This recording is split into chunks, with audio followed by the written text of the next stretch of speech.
Screenshot: YouTube reboots of beloved properties are always a tricky thing.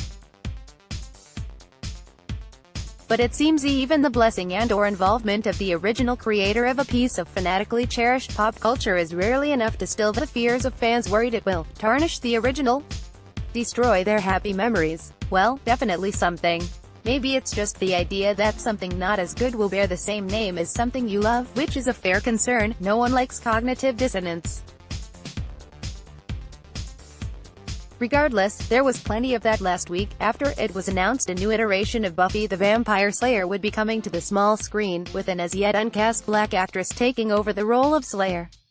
Social media was immediately filled with responses, some hopeful about the new version of the show, and some notably less enthused.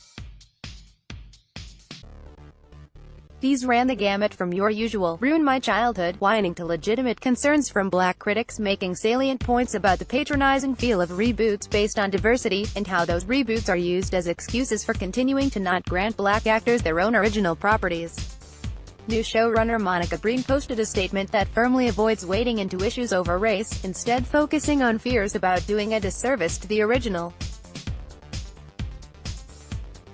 Her comments are obviously meant to reassure fans that just because it will share the same name doesn't mean she's planning to simply plop those characters into newer, younger bodies and do the same thing again.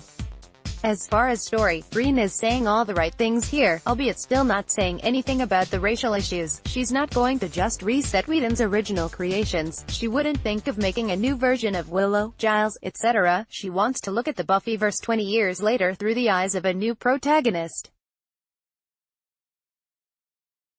These are all good artistic impulses. The details are still unclear. Does this mean we might get cameo appearances from the original cast, Star Trek, TNG style? But hopefully it'll silence people worried that anyone other than James Marsters will ever say the immortal line, "What can I tell you, baby? I've always been bad." Maybe it'll even give them something to sing about.